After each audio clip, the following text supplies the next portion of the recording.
हम रुख करते हैं अपने इस कार्यक्रम का, जिसके लिए वक्त मुकर्रर है, देश का सवाल। और आज की इस बहस में हम बात करेंगे कि आखिर ये रंग चुनावी जंग में क्यों तब्दील हो रहा है। ये सवाल इसलिए उठ रहा है क्योंकि कांग्रेस नेता नवजोत सिंह सिद्धू के काले अंग्रेज वाले बयान पर सियासी संग्राम छिड़ गया है। दरअसल सिद्धू ने बीजेपी और प्रधानमंत्री नरेंद्र मोदी की तुलना काले अंग्रेजों से की और इसके बाद बीजेपी नेताओं ने उनके खिलाफ मोर्चा खोल दिया। सिद्धू ने इंदौर में एक सभा में कहा था कि कांग्रेस ही वो पार्टी है जिसने देश को आजादी दिलाई। ये मौलाना आजाद और महात्मा गांधी की पार्टी है, इन्होंने गोरों से आजादी दी थी और तुम इंदौर वालों अब इन काले अंग्रेजों से इस देश को निजात दिलाओगे।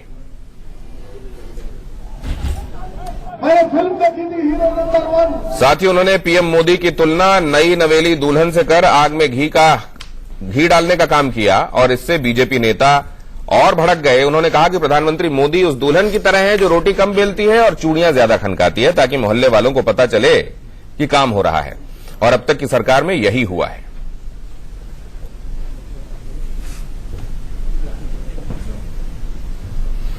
नवजोत सिंह सिद्धू के काले अंग्रेज वाले बयान पर भारतीय जनता पार्टी ने पलटवार किया। बीजेपी प्रवक्ता संबित पात्रा ने सिद्धू पर जवाबी हमला बोलते हुए कहा कि सिद्धू को अपने इटालियन रंग पर गुमान नहीं करना चाहिए। ये रंग 23 मई को उतर जाएगा। मोदी जी को काला अंग्रेज कहना, सोनिया जी को हिंदुस्तानी कहना कहां का न्याय है। मोदी जी काले हैं तो क्या हुआ, दिल वाले हैं। काले हैं तो क्या हुआ, गरीबों के रखवाले हैं। बस एक परिवार ही ठीक है क्योंकि वो यूरोप से आया है और बाकी सब काले अंग्रेज हैं। इन्हें एंडरसन, क्वात्रोची और क्रिश्चियन मिशेल का रंग पसंद है। लोगों से झूठ बोल के मोदी जी उस दुल्हन की तरह है जो रोटी कम बेलती है और चूड़ियां ज्यादा खनकाती है, ताकि मोहल्ले वालों को ये पता चले कि वो काम कर रही है। बस यही हुआ है मोदी सरकार में। मुझे अपनी एक उपलब्धि बता दें, ये मैं चौथी बार, पांचवी बार, आठवीं बार पूछ रहा हूं। अपनी एक उपलब्धि बता दें मोदी साहब। 342 संकल्प नरेंद्र मोदी ने दिए थे। 342 संकल्प। गंगा साफ, लोकपाल, 2 करोड़ नौकरी, 15-15 लाख लोगों की जेब में जमा करा दूंगा, किसान की इनकम दुगनी कर दूंगा। कुछ किया? वो पुराना गाना याद आता है, वादा तेरा वादा, वादा तेरा वादा, अरे वादे में तेरे मारा गया बंदा, ये सीधा साधा, वादा तेरा वादा, वादा तेरा वादा। सीधे साधे बंदे मार डाले, झूठ बोल बोल के मार डाले। पहले मामा ने मार डाले 15 साल। मामा तो गए नहीं गए, मामा तो गए और ठाकुर भी गए। ये कांग्रेस देश को आजादी देने वाली पार्टी है, मौलाना आजाद की पार्टी है, महात्मा गांधी की पार्टी है। उन्होंने जोरों से आजादी दी थी और तुम इंदौर वालों अब काले अंग्रेजों से इस देश को निजात दिलाओगे। इन चोरों से, इन चौकीदारों से इस देश को निजात दिलाओगे। आजादी देने वाली कांग्रेस, ये ना समझना ये स्वाधीनता तो नहीं यूं ही मिली है, हर कली इस बात की खून पी के ही खिली है। खिंच गए वो नींद में, दीवारों के नीचे गए हैं, ये महल अपने शहीदों की चिताओं को खड़े हैं। तो सिद्धू ने कोई कसर नहीं छोड़ी, लेकिन जवाब भारतीय जनता पार्टी की तरफ से भी आया। डॉक्टर संबित पात्रा इस पर ये कहते नजर आए। उन्होंने कहा कि अपने इटालियन रंग पर गुमान नहीं होना चाहिए सिद्धू को, और अगर ये गुमान है तो 23 मई को ये रंग उतर जाएगा। गोरे रंग पर न इतना गुमान कर, गोरा रंग तो 2 दिन में ढल जाएगा की तर्ज पर उन्होंने कहा कि इस पर गुमान न करें और 23 तारीख को ये रंग उतर जाएगा। और मोदी जी काले हैं तो क्या हुआ, दिलवाले हैं, ये भी गाने की तर्ज पर जवाब दिया गया। और काले हैं तो क्या हुआ, गरीबों के रखवाले हैं। और उन्होंने ये भी कहा कि क्या एक ही परिवार ठीक है क्योंकि वो यूरोप से आया और बाकी सब काले अंग्रेज, ये उपमा दी जाएगी उन्हें। आप मोदी जी को काला अंग्रेज कह के, यह अपमान केवल मोदी जी का नहीं है, यह अपमान समस्त हिंदुस्तान का है। और सिद्धू जी एक बात कान खोल के आज सुन लीजिए, आपने मोदी जी को और हिंदुस्तानियों को काला अंग्रेज कहा है। मैं आपसे कहूंगा, अपने इटालियन रंग पे ना इतना गुमान कर सिद्धू जी और कांग्रेस पार्टी अपने इटालियन रंग पे न इतना गुमान कर, 23 तारीख को ये इटालियन रंग भी उतर जाएगा। बुरा मत मानिएगा, मैं सिद्धू जी के लिए इतना कहूंगा कि रोज अनर्गल बोलने वाले सिद्धू जी जब श्याम पित्रोदा का हुआ तो हुआ कमेंट आया, उस समय चुप रहे। उस समय उन्होंने श्याम पित्रोदा के खिलाफ एक लफ्ज नहीं कहा। सिखों के हक में और 84 के नरसंहार के खिलाफ एक शब्द सिद्धू जी के जुबान से नहीं निकला।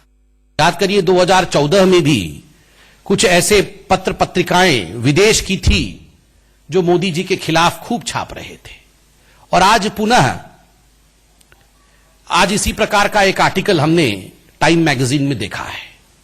बंधुओं, उसका लेखक कौन है? उसका लेखक है एक पाकिस्तानी नागरिक।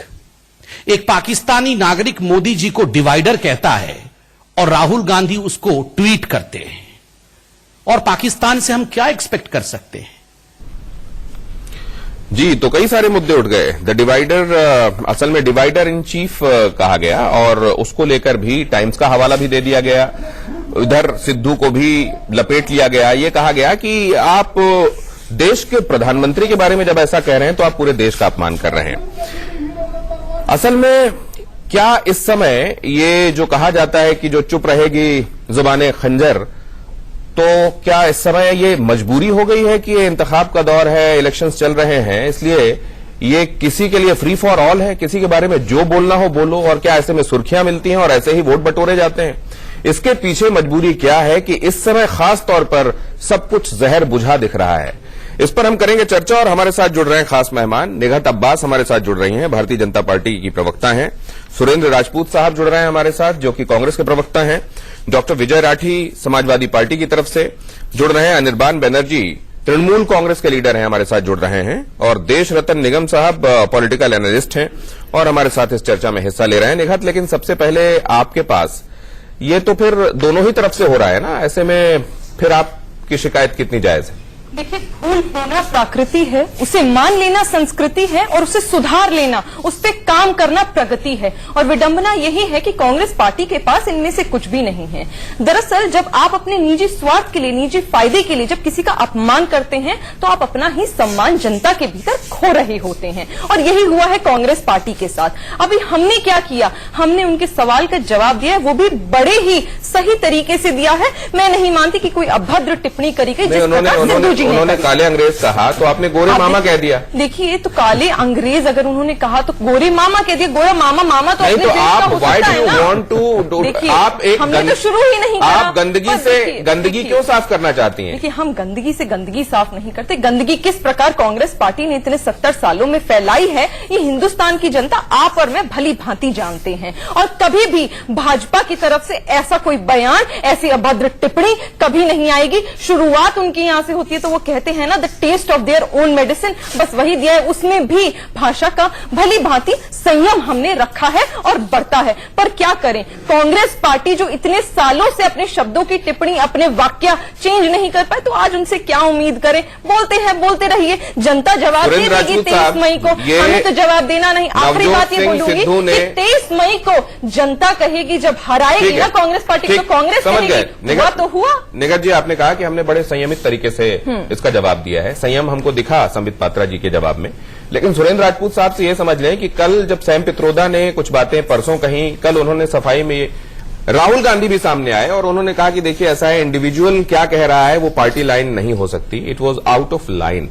अब ये जरा सुरेंद्र राजपूत साहब से पहले समझ लें कि सिद्धू जी ने जो अब कहा, क्या वो पार्टी लाइन है? क्या वो पार्टी की तरफ से आधिकारिक रूप से कही गई बात समझी जाए, या सिद्धू जी के स्टाइल में कही हुई कोई हल्की बात थी वो? देखिए, बहुत स्पष्ट रूप से सैम पित्रोदा ने जो कहा उसका हमने बिल्कुल खंडन किया, उनसे माफी मंगवाई। निश्चित तौर पर उन्होंने गलत कहा। नहीं, ये सिद्धू जी वाला क्या था? पहले एक मिनट सर, हम बात तो पूरी कर लेना। हम सिद्धू नहीं मांगी, माफी मांगी है नहीं। बाकायदा उन्होंने कहा कि मैं ये कहना चाहता था, लेकिन माफी और साथ में उन्होंने कहा मुझे सच में इसका कष्ट है, मैं ये कहना चाहता था, बाकायदा मुझे खेद है, ये भी कहा देश रत्न निगम साहब, पूरा उसका पढ़ लीजिए। क्योंकि वो बहस आ जाएगी तो दूसरी हो जाएगी। अब मैं आप आ जाऊं, संबित पात्रा पर हमें बहस करनी पड़ रही है, हमारे लिए भी शर्म की बात है। और रही बात जो काले अंग्रेजों पर आज इतना भड़क गए थे सब लोग, हमारे निगत बहन भी कह रही हैं, ये भूल गए कि ये काले अंग्रेज कहे किसने थे। सबसे पहले जवाहरलाल नेहरू को काला अंग्रेज किसने कहा था? इन जनसंघियों ने, इन्हें आरएसएस वालों ने। सुनिए सर, अब आपको सुनना पड़ेगा पूरा। सवाल का जवाब दीजिए। अगर छदम भेषधारी आप हैं तो यहां पर बीच में बोलिए, वरना अपनी बारी में बोलिए, अपनी बारी में बोलिए। काले अंग्रेज भारतीय जनता पार्टी ने, अटल बिहारी वाजपेयी ने, लाल कृष्ण अडवाणी ने, बलराज मधोक ने, और इसके अलावा वो अपने जो वहां थे, इन सब लोगों ने कहा थे, इन सब लोगों ने कहा है, और जवाहरलाल नेहरू को कहा है, और पहले कहा है। पूरी तरीके से जिम्मेवारी से कह रहा हूं। बलराज मधोक की किताब में पढ़ लीजिए, 5 जन्य में पढ़ लीजिए, ऑब्जर्वर में पढ़ लीजिए। निगत आपके बीच में नहीं बोला ना, तो आप रिपोर्ट अभी 2 मिनट आपके बीच में नहीं बोला ना। इन्होंने कहा था कि अंग्रेजों ने अपनी सत्ता काले अंग्रेजों को सौंप दी है। ये बाकायदा अटल बिहारी वाजपेयी का वो था। आज अटल बिहारी वाजपेयी को गाली दे रहे हैं संबित पात्रा। संबित पात्रा आज अटल बिहारी वाजपेयी को गाली दे रहे हैं। अब 1 मिनट, या किसी अब देखिए, निगत एक नहीं 500 न्यूज़पेपर, 500 न्यूज़पेपर अटल बिहारी वाजपेयी ने, बलराज मधोक ने, और वो क्या नाम, वो जो वहां के सन्यासी थे बाद में उन्होंने, और लाल कृष्ण अडवाणी ने, इन सब लोगों ने काला अंग्रेज कहा था जवाहरलाल नेहरू को। पेपर बोलने के लिए ये अगर आपकी बहस का टॉपिक है तो मुझे चुप होना पड़ेगा। मैं इनके बीच में नहीं बोला ना। नहीं, आप सच बोल रही थी। आप उन्हें बोलिए, नहीं, मैं 5 नहीं 500 न्यूज़पेपर। अब दो बातें आपने और पूछी। सुरेंद्र जी, अब अगर आपको ऐसे ही बात करनी है और इसी डेसिबल में बात करनी है तो बताइए, मैं चुप हो जाता हूं। मैं तो, और निखत जी, जब उनसे मैं सवाल पूछ रहा हूं तो उनका जवाब पूरा हो जाने दीजिए। नहीं बोला तो सही नहीं, तो आप बात करेंगे, आप अपनी बारी आने पर बोलिए ना, क्यों झूठ बोल रहे हैं। 1 सेकंड सुरेंद्र जी, आपसे मैंने सीधी बात ये पूछी थी कि अभी सिद्धू साहब ने जो कहा, क्या वो पार्टी बिल्कुल पार्टी लाइन है? इन्होंने काले अंग्रेजों की शुरुआत भारतीय जनता पार्टी ने की थी, ये हमारी पार्टी लाइन है, और ये हम बोलते हैं। आप जिम्मेदारी आगे भी बोलेंगे, कर रहे हैं, बिल्कुल बोलेंगे, आगे भी बोलेंगे, क्योंकि इन लोगों ने इस देश को लूटा है। इन लोगों ने 30,000 करोड़ के राफेल चोर रहे हैं ये लोग। इन लोगों ने अंबानी के साथ देश को लूटा है, और बाकायदा लुटेरे हैं, चौकीदार ही चोर है। आप क्या पीएम के नाम पर पूरे देश का अपमान कर रहे हैं? देश ने चुना है ये पीएम, और पीएम कोई इंडिविजुअल नहीं, इंस्टीट्यूशन होता है। बड़ा मसला आ जाता है, देश ने चुना है। देश के 31% लोगों ने भाजपा को पोल किया, और भारतीय जनता पार्टी के नेता हैं। हमने प्रधानमंत्री के पद को गाली नहीं दी, ना कुछ कहा। और रही बात काले अंग्रेज की, तो जब जवाहरलाल नेहरू को काला अंग्रेज कहा गया था, मुराद क्या है? अंग्रेज से मुराद क्या है? तब भी सुन लीजिए, अंग्रेज से मुराद क्या है? तब भी प्रधानमंत्री के पद का अपमान किया। कैसे व्यक्ति को आप अंग्रेज मानते हैं कि ये अंग्रेज से असल में आप ये उपमत दे रहे हैं? अंग्रेजों ने हिंदुस्तान की संपदा को लूटा, और इन काले अंग्रेजों ने हिंदुस्तान की संपदा को अनिल अंबानी से लुटवाया, और ये लुटेरे हैं। इसके पहले जिन स्कैम्स का नाम हम सुनते रहे हैं वो कोर्ट में है, जो माना जाएगा, कोर्ट का जो आदेश होगा मान लेंगे। 2G वाला खत्म हो चुका है, बोफोर्स वाला खत्म हो चुका है, बाकी भी खत्म हो जाएंगे, और ये राफेल के मामले में जेल जाएंगे।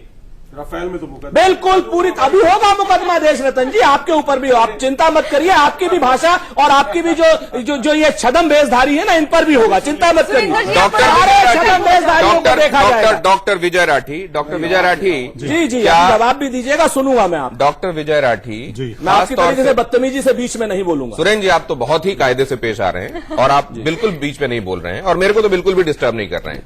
मेरे दिमाग में जो सीक्वेंसेस आ रहे हैं बात करने के, उनमें आप कहीं नहीं छेड़ रहे हैं। लेकिन हम डॉक्टर विजय राठी के पास ये सवाल लेकर जाना चाहते हैं कि डॉक्टर विजय राठी, क्या हमारे देश में असल में इलेक्टोरेट के बारे में ये धारणा रखी जाती है कि उनको इस तरीके से बरगलाया जा सकता है, लिहाजा गाने गाकर और इस तरह की उपमाएं देकर क्या इलेक्टोरेट को एड्रेस किया जाना आप समझते हैं कि ठीक है, क्योंकि असल में ऐसी ही चीजों के सब्सक्राइबर्स हैं हमारे वोटर्स? या आप समझते हैं कि हमारे लीडर्स वैसे लीड ही नहीं कर पा रहे जैसे इस देश को लीड किया जाना चाहिए, वो कांग्रेस हो या भारतीय जनता पार्टी या आपकी समाजवादी पार्टी?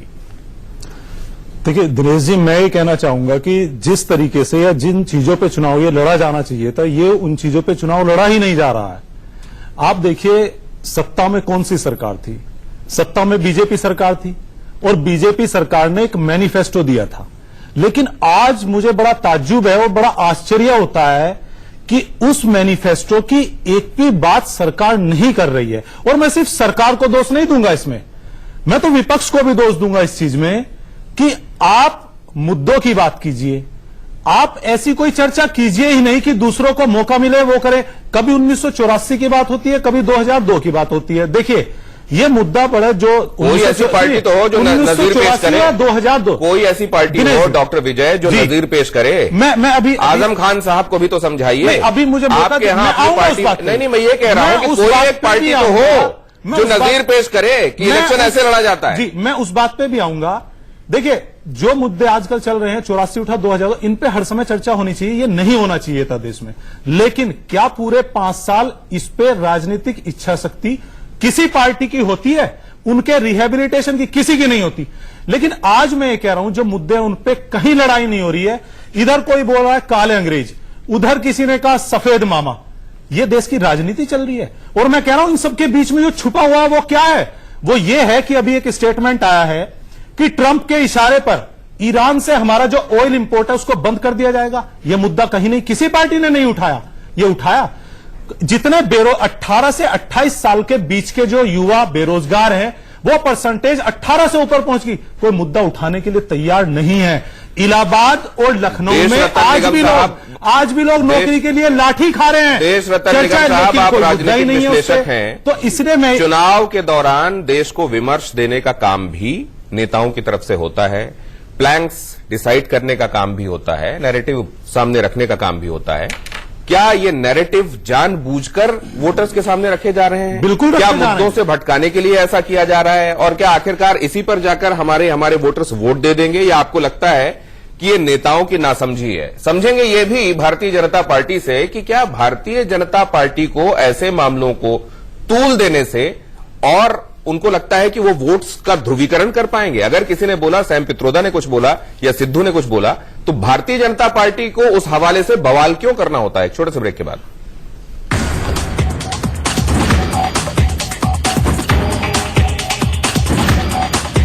आज असल में हम यहां चर्चा कर रहे हैं नवजोत सिंह सिद्धू के बयान, उस पर बवाल, और असल में ये कि क्या ये तमाम लोग are they all playing to the galleries? क्या ये अपने अपने लोगों को, अपनी टारगेट ऑडियंस को एड्रेस करने के लिए जरूरी होता है? क्या 21वीं सदी में इतना आगे निकल आने के बाद भी हमारे लिए, हमारे नेताओं के लिए, एक दूसरे के लिए इस तरह के शब्दों के प्रयोग अपरिहार्य हो जाते हैं चुनावी मौसम में? हमारे साथ जुड़े हुए हैं अनिर्बान बनर्जी भी लीडर। तृणमूल कांग्रेस की तरफ से भी हमने देखा, ममता बनर्जी ने कहा लोकतंत्र का तमाचा लगाना चाहती हूं मैं प्रधानमंत्री नरेंद्र मोदी को। बाद में उन्होंने सफाई भी दी। अनिर्बान, क्या इस तरीके से अगर बातें ना कही जाएं तो अपने वोटर का एड्रेनलिन दौड़ाने में मशक्कत होती है, वो आसानी से नहीं हो पाता, और फिर वोटर कई बार रिलक्टेंस में घर पे ही बैठा रहता है?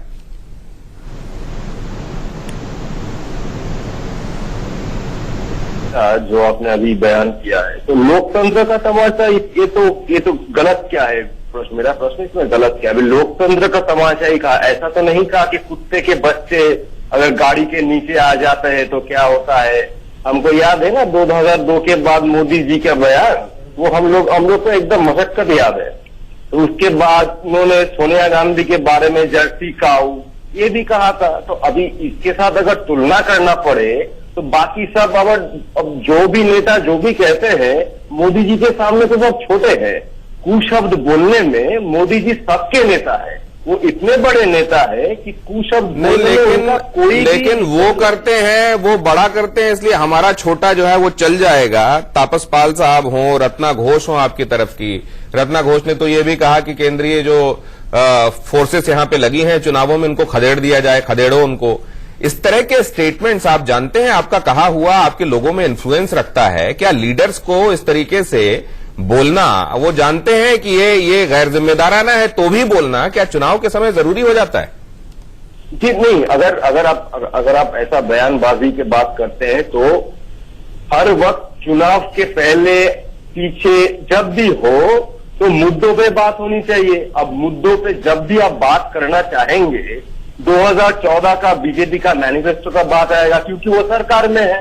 अब प्रश्न हम पूछेंगे तो किससे पूछेंगे? जो सरकार में है या नेहरू जी से पूछेंगे? पूछना है तो मोदी जी से पूछना है। उनसे आप जब भी प्रश्न पूछने जाओगे तो आप वो तो प्रेस कॉन्फ्रेंस करते नहीं है। अब कैसे प्रश्न आते हैं कि आप आम कैसे खाते हो, ये है प्रश्न के टाइप, आप काट के खाते हो या चूस के खाते हो। ऐसा अगर प्रश्न चलेगा, ऐसा ये अगर इंटरव्यू का स्टैंडर्ड होगा, अनिर्बान तो उस बारे में तो पहले ही कह दिया गया था कि ये ए पॉलिटिकल इंटरव्यू है और उसमें अगर बातें होंगी और प्रधानमंत्री से बातें हो रही हैं जिनके बारे में लोग जानना चाहते हैं, तो शायद ये भी कुछ लोगों के लिए उनकी उत्सुकता का बायस इसमें भी होगा कि ये आम खाते हैं कि नहीं, और खाते हैं तो कैसे खाते हैं। क्या इस पर क्या ये एक दूसरी तरफ ले जाना नहीं है, विषयांतर करना नहीं है? हम एक बार फिर से यहां लौटते हैं स्टूडियो में और सुरेंद्र राजपूत हमारे साथ जुड़े हुए हैं। सुरेंद्र राजपूत साहब, इलेक्शन कमीशन ने नवजोत सिंह सिद्धू को अप्रैल में ही 23 अप्रैल को यह कहा कि आप जो कर रहे हैं वो ठीक नहीं है, 72 घंटों के लिए आप चुप हो जाइए। लेकिन क्या सिद्धू साहब के साथ मुंह है कि मानता नहीं वाली बीमारी है क्या? देखिए, सिद्धू साहब ने जिस वक्त हिंदू मुसलमान की बात करी, आप ही के चैनल पर मैं आया था, मैंने कहा था स्पष्ट रूप से कि सिद्धू साहब के ऊपर बैन लगना चाहिए, उनके ऊपर बैन लगेगा तो हम समर्थन करेंगे, क्योंकि वो हिंदू मुसलमान की बात कही थी। उसी के साथ साथ मैंने एक बात और कही थी, अगर प्रधानमंत्री जी ने जिस तरीके से पुणे की रैली में और जिस तरीके से वायनाड के बारे में बयान दिया था, अगर उस पर भी क्या नाम इलेक्शन कमीशन प्रतिबंध लगा देता तो शायद सिद्धू जैसे लोग कोई भी बयानबाजी नहीं कर पाते, आजम खान जैसे लोग कोई भी बयानबाजी नहीं कर पाते। तो इलेक्शन कमीशन जो भी कार्रवाई करेगा, अगर वो कार्रवाई के लेवल में है और कार्रवाई के अंतर्गत है, तो निश्चित तौर पर हम उस कार्रवाई का समर्थन करेंगे। लेकिन आज जो उन्होंने बोला है, सिद्धू जैसे लोग आप कह रहे हैं, हाँ, सब सुरेंद्र राजपूत टोटल, सिद्धू जैसे नरेंद्र लोग, मोदी जी भी शामिल है। सिद्धू जैसे लोग आपकी पार्टी के लीडर हैं। हाँ हाँ बिल्कुल, हाँ, सिद्धू जैसे लोगों को आपने अपनी पार्टी में शामिल किया है, निश्चित तौर पर किया है। सिद्धू जैसे लोगों को आप स्टार अट्रैक्शन के तहत कैंपेन करने के लिए भेजते हैं तमाम जगहों पर। अगर वो गलत काम करेंगे तो कानून सजा देगा, निश्चित तौर पर, और हम समर्थन करेंगे। हम तो नरेंद्र मोदी जी के भी ऊपर कानून का चाबुक चलना चाहिए ना, अमित शाह के ऊपर भी कानून का चाबुक चलना चाहिए। जो हिंदू मुसलमान की बात करेगा इस देश के चुनाव में विकास के अलावा, निश्चित तौर पर उनके खिलाफ चाबुक चलना चाहिए कानून का, चाहे जो भी हो। किस पर सवाल उठा रहे हैं आप? मैं बिल्कुल इलेक्शन कमीशन पर, क्योंकि उन्होंने नरेंद्र मोदी जी के ऊपर संज्ञान नहीं लिया। उन्होंने कहा कि इनकी शिकायतें तो गायब हो गई। नरेंद्र मोदी जी के ऊपर जो उन्होंने करना चाहिए था, चाहे वायनाड की रैली के लिए हो, चाहे उन्होंने प्रथम बार जो जवानों के लिए कहा था कि भाई एक वोट जो है उन जवानों के नाम, शहीदों के नाम आप हमें दे दीजिए, उन सेना का राजपूत साहब एक बात समझ में नहीं आती, और चाहे आदित्यनाथ योगी ने कहा हो कि ये मोदी की सेना है। राजपूत साहब एक बात ये समझ में नहीं आती कि अगर election commission Bharatiya Janata party के को नोटिस ना दे, उसके लीडर को नोटिस ना दे, तो आपको दिक्कत होती है। आप कहते हैं लेवल प्लेइंग फील्ड नहीं है। अगर आप चुनाव हार जाएं तो ईवीएम में भी तकलीफ होती है, जीत जाएं तो ईवीएम ठीक रहती है। क्या आप सुविधा के हिसाब से पिक एंड चूज करते हैं, चीजों को क्रिटिसाइज करना है या अप्रिशिएट करना है? नहीं सर, हम बहुत जिम्मेवारी से और ईमानदारी से आपसे कह रहे हैं कि जब हम मध्य प्रदेश और राजस्थान और छत्तीसगढ़ जीते, हमने ईवीएम पर तब भी सवाल उठाए, क्योंकि एक देश के बड़े वर्ग को ईवीएम पर भरोसा नहीं है। हम आगे भी चुनाव जीतेंगे, हमें पूरा विश्वास है। निश्चित तौर पर उसके बाद भी हम ईवीएम पर प्रश्न उठाएंगे और तब तक प्रश्न उठाते रहेंगे जब तक ईवीएम की डॉक्टर विजय राठी 50% से ज्यादा गिनती नहीं हो जाती। डॉक्टर विजय राठी एक बात ये कही जाती है, और ये बात ढके छुपे कही जाती है, जाहिर नहीं कही जाती, लेकिन यह कहा जाता है कि अगर आप इनकम्बेंट हैं तो कभी भी डेवलपमेंट पर वोट मांगने मत जाइए, वरना आप हार जाइएगा। अगर आप इनकम्बेंट हैं तो कोई ऐसी बात कहिए जिसमें इमोशंस के अंदर मथानी घूमे और इमोशंस में बवाल हो, उबाल आए और वो ऊपर आए। क्या यह बात सही है कि जब आप इनकम्बेंट हैं आपके लिए मजबूरी हो जाती है कि आप डेवलपमेंट प्लैंक से दूर ले जाकर कहीं और आप नैरेटिव सेट करें, वरना आप हारने का रिस्क लेंगे? नहीं, ये तो सच्चाई है। ये तो यूपी के इलेक्शन में आपने देखा। यूपी के इलेक्शन जब हुए थे, हमारे राष्ट्रीय अध्यक्ष अखिलेश यादव जी विकास की बात करते रहे, भारतीय जनता पार्टी धर्म की बात करती रही, और सारी सीटें लगभग उन्होंने जीत ली। किस चीज की बातें हम लोगों ने की? हम लोगों ने ये कहा था कि हमने 302 किलोमीटर आगरा लखनऊ एक्सप्रेसवे बनाया, 30,000 किसानों से हमने जमीन ली बिना किसी ऐसे विवाद के, और वो रिकॉर्ड समय 36 महीने का टाइम काम बोलता है, इसीलिए आप लोगों ने सोचा था। जी, नहीं, लेकिन वही मैं आपसे नहीं, एक मिनट मुझे पूरा कर लेने। आप लोगों ने काम किया, काफी काम किया, 21 महीने में कंप्लीट, लंबी लिस्ट है। लेकिन क्या उसके बावजूद उस किए हुए काम पर आप जनता के सामने उसको नैरेटिव बनाकर वोट नहीं मांग सकते या मांगेंगे तो हारने सारी चीजें? नहीं, मैं समाजवादी पार्टी के लिहाज से नहीं, एक राजनीतिक रिप्रेजेंटेटिव की हैसियत से आपसे जानना चाहता हूं कि क्या इसमें रिस्क होता है हारने का, लिहाजा ये मजबूरी है इस तरह की बातों में ले जाके लोगों को वोट डलवाने की? नहीं, ये बिल्कुल सही कह रहे हैं आप। ये क्या है, अभी कुछ समय पहले तक ऐसा ट्रेंड था, लेकिन आज अगर प्रधानमंत्री जी या बीजेपी ये सोच, देखिए एक बार किसी को बहकाया जा सकता है, बार बार नहीं। 2014 में जिस तरीके से सपने दिखाए गए थे, लोगों ने सोचा था कि अवतार है, वो सारी चीजें, वो हवा निकल चुकी है। अब सच्चाई लोग जानते हैं। आप गांव में जाकर के किसान से पूछ लीजिए, आप बेरोजगार युवक से पूछ लीजिए, वो जानता सच्चाई क्या है।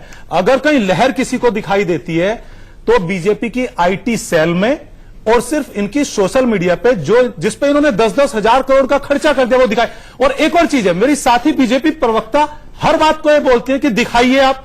अब इतने सारे डॉक्यूमेंट्स लेकर के कोई कहां से आए, लेकिन फिर भी मैं, आप सुनिए, मैं बीच में नहीं बोला, 30 से आप मुझे 10 सेकंड का समय दीजिए। कुछ चीजें मैं अगर दिखा सकता हूं, मैं दिखाऊंगा आपके विकास का, जो मेरे साथ हैं। आप देखिए, ये लिखा हुआ है कि सौभाग्यशाली, ये बिजली योजना है। ये देखिए, थोड़ा जूम करके दिखा दीजिए जो बिजली के कनेक्शन। आप क्या कहना चाह रहे हैं? देखिए, मैं ये कह रहा हूं जो विकास के बता रहे हैं ना, ये बल्लियों पे तार हैं।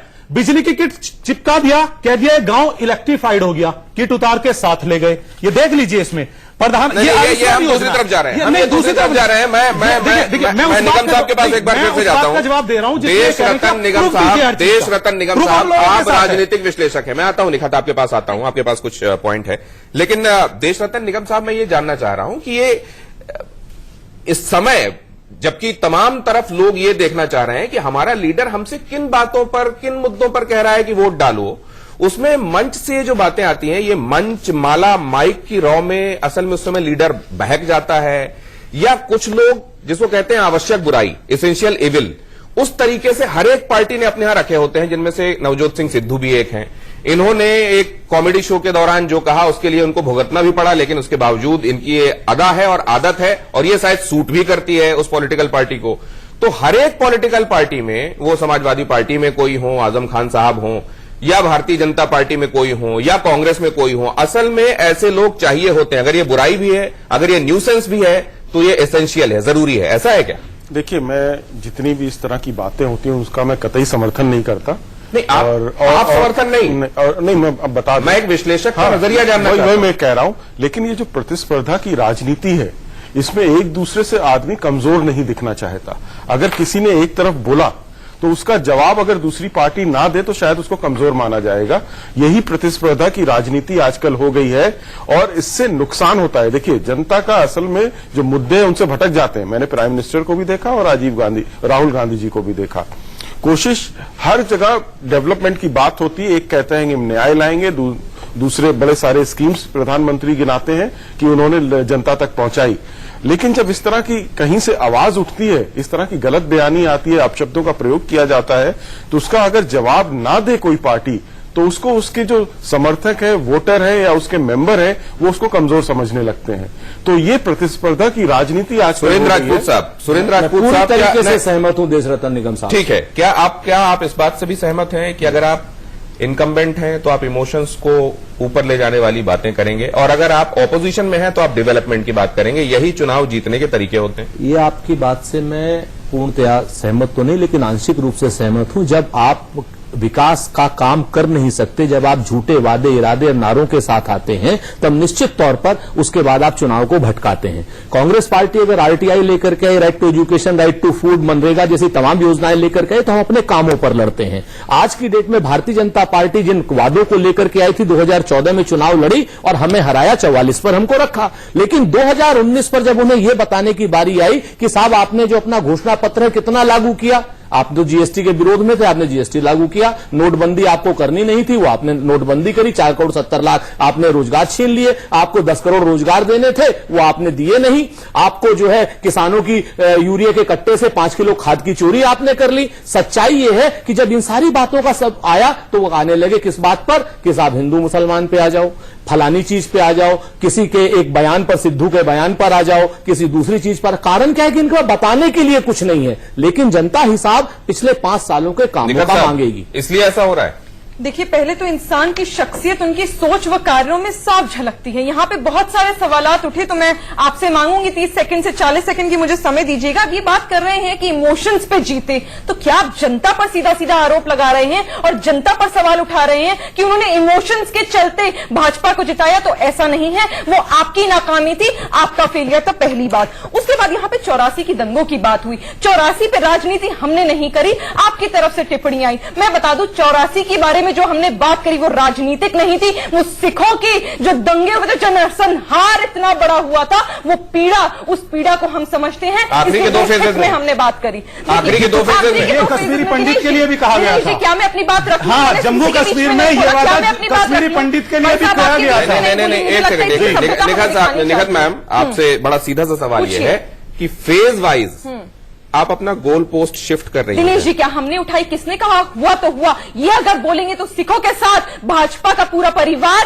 और हिंदुस्तान की एक एक जनता, वो 84 में जो नरसंहार हुआ था, लेकर उसकी के कड़ी निंदा अब करती है। तक और 3 बार दिल्ली में सरकार बना चुके हैं और 2 बार आप हिंदुस्तान की सरकार बना चुके हैं। आइए कांग्रेस पार्टी को एक्सपोज करते हैं। इन्होंने करी किसानों की बात, निखत जी, यूरिया की इन्होंने बात करी। सबसे बड़ा रीजन था किसानों की आत्महत्या का, 55 साल में ये नहीं लाए, पूछिए क्यों? नीम कोटेड यूरिया के अलावा अमेठी में राजीव गांधी फाउंडेशन किसानों की जमीन हड़प ली। निखत जी, एक और आरोप लगा, हालांकि वो जिस तरीके से लगा उस पर विवाद हो सकता है या बात हो सकती है, लेकिन कहा यह गया कि मोदी साहब ने हल्ला ज्यादा किया, काम कम किया। देखिए, ये तो बोलेंगे, विपक्ष है, कुछ ना कुछ तो बोलना काम है। किया ही नहीं है। अच्छा, आप एक कंप्लीट एक हाईवे बता दीजिए, एक हाईवे कंप्लीट हाईवे एक बता दीजिए। हाँ, एक हाईवे कंप्लीट बता दीजिए। बोलूं?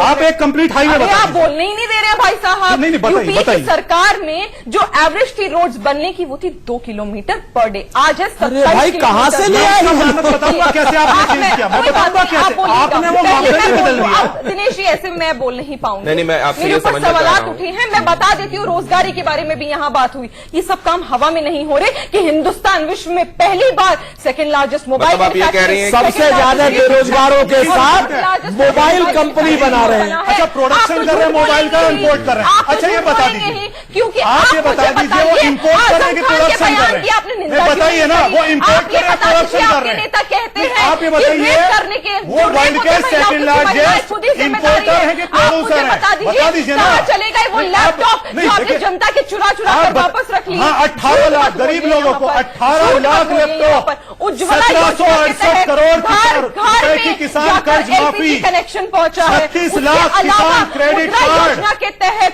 पहली 1090 42 लाख महिलाओं की शिकायत का सोल्यूशन किया। छोटे छोटे लखनऊ में कैंसर इंस्टीट्यूट की स्थापना की, लखनऊ में आईटी सिटी की स्थापना की। देखिए, कैंसर इंस्टीट्यूट, 40 एसिड अटैक महिलाओं को 5-5 लाख की सहायता दी हमने। हम तो भाई काम कर रहे हैं, जनता किसानों की संपूर्ण सिंचाई रतन निगम साहब, आप पर सवाल उठाइए। ये गाड़ियां दी हमने, आपने किस प्रकार किसानों का कर्ज माफ नहीं करा? किसानों ने आत्महत्या करी आपके के काल में। ये अनंत काल तक चल सकता है सर। निखत जी, डॉक्टर विजय, अनंत काल तक चल सकता है ये। लेकिन सवाल सिर्फ इतना सा है कि अभी आप लोग जितने खौल रहे हैं, अगर ये चुनावी फिजा नहीं होती तो क्या इन मुद्दों पर ऐसे ही खौलते? क्या इन मुद्दों पर जनता के बीच में जाकर ऐसे ही बातें कही जाती, ये बातें कही जाती और इस अंदाज में ही कही जाती? चुनाव के दौरान कही जा रही हैं और इस अंदाज में कही जा रही हैं, इसका मतलब यह है कि इससे एक तमाशा बनाने की कोशिश की जा रही है। और क्या इस तरह की डुगडुगी बजाने से ही यहां अब भी समझा जा रहा है कि लोग वोट देंगे, या अब कम से कम इन चुनावों के बाद इसमें हम कुछ सुधार होता हुआ देखेंगे? क्योंकि पहले के मुकाबले यहां कोई नए मानदंड और सकारात्मक मानदंड बनाए गए हों ऐसा तो नहीं लग रहा। एक के बाद एक भारतीय जनता पार्टी और कांग्रेस में इस बात की होड़ है कि कौन बड़ी लाइन खींचता है एक दूसरे की तरफ जहर फेंकने के मामले में। इलेक्शन कमीशन को भी लपेटा जा रहा है, लेकिन इलेक्शन कमीशन क्या सिद्धू की इन बातों पर कोई संज्ञान लेता है या इसमें उसको कुछ भी ऑफेंसिव नहीं लगता? फिलहाल इस चर्चा में इतना ही। आप सभी आए, आपका बहुत धन्यवाद। एक छोटा